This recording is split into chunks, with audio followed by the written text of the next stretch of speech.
ஓம் சாந்தி. 14/4/2026 காலை முரளி பாப்தாதா மதுபன்.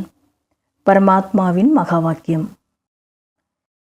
இனிமையான குழந்தைகளே, தேவதையாக ஆக வேண்டுமென்றால் அமிர்தத்தை குடிக்க வேண்டும் மற்றும் குடிக்க வைக்க வேண்டும்.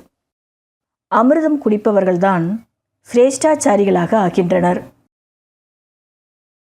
கேள்வி: இந்த நேரத்தில் சத்தியுக பிரஜைகள் எதனுடைய ஆதாரத்தில் தயாராகி கொண்டிருக்கின்றனர்? பதில்: யார் இந்த ஞானத்தின் பிரபாவத்தில் வருகிறார்களோ, அதாவது மிக நன்றாக இருக்கிறது, மிக நன்றாக இருக்கிறது என்று கூறுவார்கள். ஆனால் படிப்பது கிடையாது, முயற்சி செய்வதும் கிடையாது. இப்படிப்பட்டவர்கள் பிரஜைகளாக ஆகிவிடுகிறார்கள். பிரபாவத்தில் வருவது என்றால் பிரஜைகளாக ஆவது. சூரிய வம்சம் ராஜா ராணி ஆக வேண்டுமென்றால் முயற்சி தேவைப்படுகிறது. படிப்பின் மீதும் முழு கவனம் இருக்க வேண்டும். தானும் நினைவு செய்வது, மற்றவர்களையும் நினைவு செய்ய வைப்பார்கள் என்றால் உயர்ந்த பதவி அடைய முடியும். பாடல்: நீங்கள் இரவெல்லாம் தூங்கி கழித்தீர்கள். ஓம் சாந்தி. குழந்தைகள், இந்த பாடலை கேட்டீர்கள். நமது வாழ்க்கை வைரம் போன்று இருந்தது, இப்பொழுது சோழி போன்று ஆகிவிட்டது. இதுவோ பொதுவான விஷயமாகும். அதாவது பாபா சொல்கிறாங்க, இது நமக்குரிய விஷயம் மட்டும் கிடையாது, இது முழு உலகமுமே இப்போ சோழி போல தான் ஆயிடுச்சு. சிறு குழந்தையும் புரிந்து கொள்ள முடியும். பாபாவோ மிகவும் எளிய முறையில் புரிய வைக்கின்றார். சத்தியநாராயணுடைய கதையை கூறுகின்றார்கள் என்றால் சிறு சிறு குழந்தைகளும் அந்த கதையை அமர்ந்து கேட்கின்றனர். ஆனால் அந்த சத்சங்கம் போன்றவைகளில் என்ன கூறுகிறார்களோ அவைகள் அனைத்துமே கதைகளாகும். கதை என்பதில் ஞானம் கிடையாது, ஏற்கனவே உருவாக்கப்பட்ட கதைகளாகும். கீதையின் கதை, இராமாயண கதை போன்ற விதவிதமான சாஸ்திரங்கள் உள்ளன. இதன் கதைகளை அமர்ந்து கூறுகின்றனர். அவை அனைத்துமே கட்டுக்கதைகளாகும். கதைகளினால் ஏதாவது நன்மை ஏற்படுமா என்ன? இதுவோ சத்தியநாராயணுடைய கதை, அதாவது நரனிலிருந்து நாராயணராக ஆகக்கூடிய சத்தியமான கதை இது. லக்ஷ்மி நாராயணுடைய ராஜ்யத்தில் எவ்வளவு சுகமானவர்களாக இருந்தனர். குழந்தைகளாகிய உங்களுக்கு பாபா மிக எளிய விஷயங்களை கூறுகின்றார். உண்மையில் இந்த பாரதத்தில்தான் சொர்க்கம் இருந்தது, லக்ஷ்மி நாராயணுடைய ராஜ்யம் இருந்தது. சிலைகளும் இருக்கிறது. சத்தியுகத்தில் இவர்களது ராஜ்யம் இருந்தது என்பதை அனைவரும் ஏற்றுக்கொள்வார்கள். அங்கோ எந்த துக்கமும் கிடையாது. சம்பூர்ண நிர்விகாரிகளாக இருந்தனர். அவர்களது கோயில்களும் பெரிதாக கட்டுகின்றார்கள். அது நடந்து 5000 ஆண்டு காலங்கள் ஆயிற்று. இப்பொழுது அவர்கள் கிடையாது. இதுவோ கலியுகத்தினுடைய கடைசியாகும். மனிதர்களோ தங்களுக்குள் சண்டையிட்டு கொண்டிருக்கின்றனர். பகவான் மேலேயே நிர்வாண தாமத்தில் இருக்கின்றார். உண்மையில் ஆத்மாக்களாகிய நாமும் அங்குதான் இருந்தோம். இங்கு நடிப்பதற்காக வந்திருக்கின்றோம். பாபா ராமராஜ்யம் மற்றும் ராவண ராஜ்யத்தை ஒப்பிட்டு பாருங்கள். மிக எளிய முறையில் நான் புரிய வைக்கின்றேன். சிறிய குழந்தைகளுக்கும் இவ்வாறு கூற வேண்டும். தங்கமான இலங்கை அடியில் சென்றுவிட்டது என்றும் கூறுகின்றனர். சிறிதாவது தப்பித்து இருக்கும் அல்லவா? அதன் மூலம் கோயில்கள் போன்றவைகளை கட்டியிருப்பார்கள்.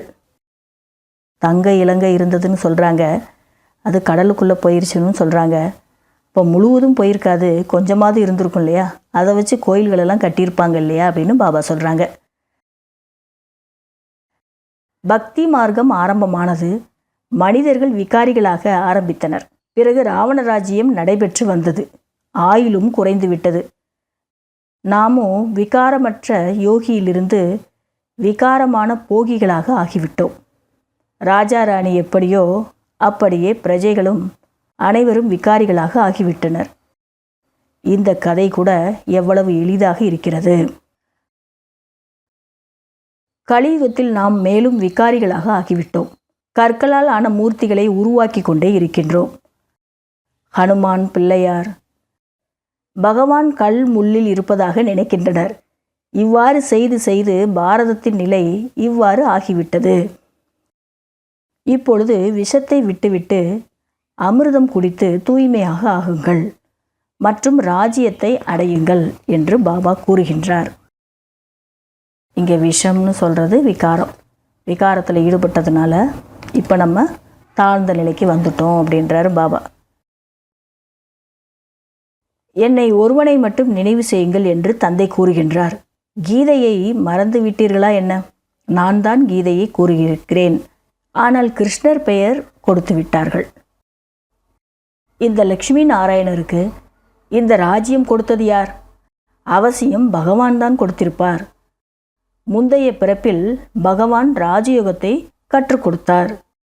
ஆனால் கிருஷ்ணரின் பெயரை கொடுத்து விட்டனர். ஆக புரிய வைப்பதற்கு பயிற்சி செய்ய வேண்டும். மிகவும் எளிய கதையாகும். இது மாதிரி நிறைய விஷயங்கள் இருக்குது. உண்மையான விஷயம் என்ன அப்படிங்கிறத உலகத்தார்களுக்கு நம்ம புரிய வைக்கணும் அப்படின்னு பாபா சொல்லிட்டு இருக்கிறாங்க. பாபாவோ அனைத்து சென்டர்களிலும் உள்ளவர்களுக்கு கூறி கொண்டிருக்கின்றார். இப்பொழுது இந்த பெரிய பெரிய மனிதர்கள் கற்றுக்கொள்ளவில்லை என்றால் சிறிய சிறிய குமாரிகளுக்கு கற்றுக் கொடுங்கள். குமாரிகளுக்கு புகழும் இருக்கிறது. டெல்லி, மும்பையில் மிக நல்ல நல்ல குமாரிகள் இருக்கின்றனர். படித்தவர்களாகவும் இருக்கின்றனர். அவர்கள் எழுந்து உயர்ந்தவர்களாக நிற்க வேண்டும். எவ்வளவு காரியங்கள் செய்துவிட முடியும். ஒருவேளை குமாரிகள் நிமிர்ந்து நின்றுவிட்டால் பெயரோ வெளிப்பட்டுவிடும். பாபா குமாரிகளுக்கு சொல்லிட்டு இருக்கிறாரு. மிகவும் நல்ல நல்ல குமாரிகள் இருக்கின்றனர். ஆனால் தனது போதையிலேயே இருக்கின்றனர். சிறிது காரியம் செய்ததும் தான் பெரிய காரியம் செய்துவிட்டதாக நினைக்கின்றனர். இப்போது மேலும் அதிக காரியம் செய்ய வேண்டி இருக்கிறது. இன்றைய நாட்களில் குமாரிகள் எவ்வளவு ஆடம்பரத்தில் இருக்கின்றனர். இங்கோ செயற்கையாக எவ்வளவு அலங்காரம் செய்து கொள்கின்றனர். முடி வளர்ப்பதில் எவ்வளவு செலவு செய்கின்றனர். இதுதான் மாயாவினுடைய பகட்டாகும். இப்பொழுது நீங்களோ படிப்பின் மீது கவனம் கொடுக்க வேண்டும். சித்திரங்கள் கையில் இருக்க வேண்டும். பிரம்மா பாபா லக்ஷ்மி நாராயணுடைய பூஜை செய்யும் பொழுது பையில் சித்திரத்தையும் வைத்திருந்தார். சித்திரம் சிறியதாகவும் இருக்கிறது. கழுத்து செயினாகவும் மாட்டிக்கொள்ளலாம். அதை வைத்தும் புரிய வைக்க வேண்டும். தந்தையை நினைவு செய்யுங்கள் என்று. இந்த பேட்சில் எவ்வளவு ஞானம் இருக்கிறது. இதில் முழு ஞானமும் இருக்கிறது. இதை வைத்து புரிய வைப்பது மிகவும் எளிதாகும். பேட்சை பற்றி பாபா சொல்லிட்டு இருக்கிறாரு. வினாடியில் தந்தையிடம் இருந்து சொர்க்கத்தின் ஜீவன் முக்திக்கான ஆஸ்தி யார் புரிய வைத்தாலும் ஜீவன் முக்திக்கான பதவிக்கு அதிகாரிகளாக ஆகிவிடுவார்கள். மற்றபடி படிப்பின் ஆதாரத்தில்தான் உயர்ந்த பதவி அடைவீர்கள். தீயதை பார்க்காதீர்கள், தீயதை பேசாதீர்கள் என்று தந்தை கூறுகின்றார். இருப்பினும் இப்படிப்பட்ட பேச்சுக்களை பேசிக்கொண்டேதான் இருக்கின்றீர்கள். இப்படிப்பட்டவர்கள் சென்று என்ன நிலை அடைவார்கள்? இவ்வளவு எளிய சேவையையும் செய்வது கிடையாது. சிறிய சிறிய பெண் குழந்தைகளும் இதை புரிய வைக்க முடியும், கூறவும் முடியும். குரங்கு படை மிகவும் பிரபலமானது. ராமாயண கதையில் அந்த மாதிரி காட்டியிருக்கிறாங்க. ராவணனின் சிறையில் இருக்கும் சீதைகளை விடுவிக்க வேண்டும். என்னென்ன கதைகளை உருவாக்கிவிட்டனர். அவங்க சொல்லக்கூடிய கதையே வேற, ஆனால் உண்மையான விஷயங்கள் வேற அப்படின்னு பாபா சொல்லிட்டு இருக்கிறாரு. நல்லது. இனிமேலும் இனிமையான காணாமல் போய் வெகுகாலம் கழித்து கண்டெடுக்கப்பட்ட செல்லமான ஆன்மீக குழந்தைகளுக்கு தாயும் தந்தையும் ஆகிய பாப்தாதாவின் அன்பு நினைவுகள் மற்றும் காலை வணக்கம். ஆன்மீக குழந்தைகளுக்கு ஆன்மீக தந்தையின் நமஸ்காரம்.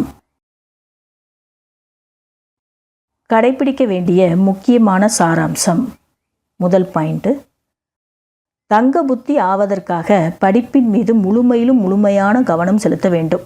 ஸ்ரீமதப்படி நடக்க வேண்டும் மற்றும் கற்பிக்க வேண்டும்.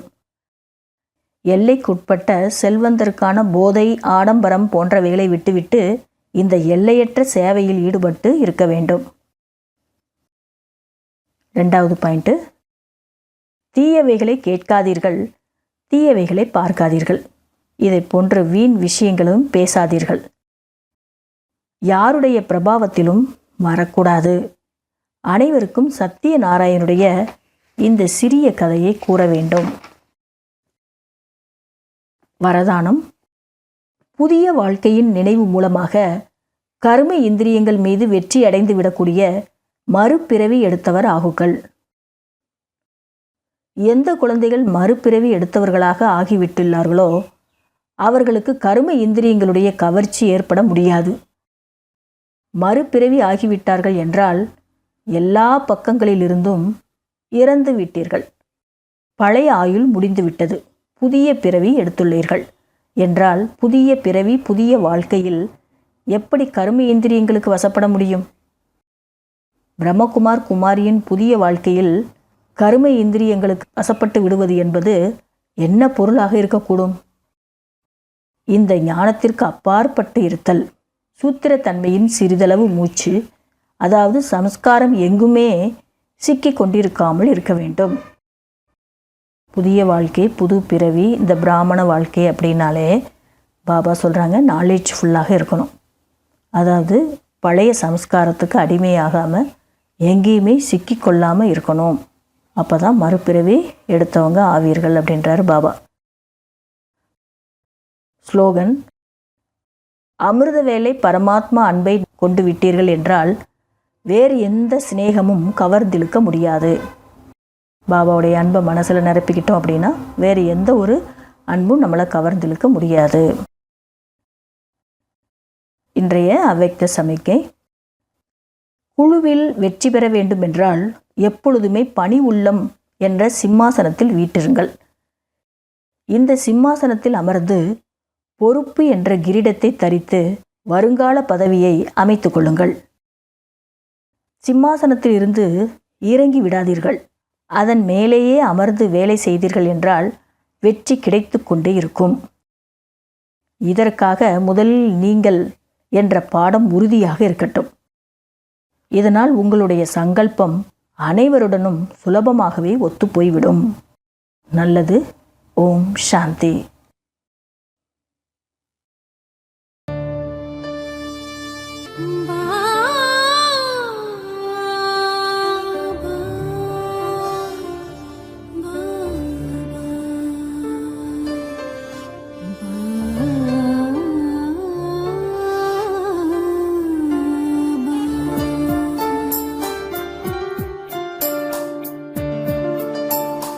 மனது என்று முன்னோடு இசைந்தாடவே ஆத்மாவின் ஜோதி எங்கும் ஒளி வீசிடவே மனதின் ஆசைதுதான், மனதின் ஆசைதுதான் உன் மடி மீதில் வாழ வேண்டும் சுகமாகவே.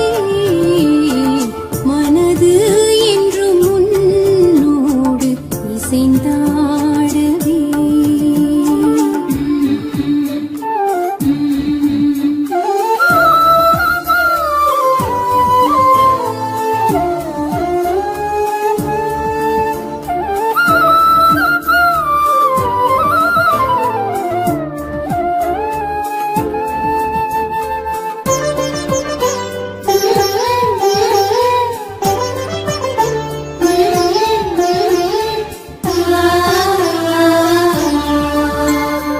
மனதில் ஒரு போதும் கூடாது பழிபாவனை வேண்டும் எல்லோர் மீதும் கனிவே சுபபாவனை அனைவர் மனமும் பிரபுவிடம் அன்பில் மூழ்கவே அனைவர் மனமும் பிரபுவிடம் அன்பில் மூழ்கவே வாழ வேண்டும் சுகமாகவே. மனது என்றும் முன்னோடு இசைந்தார்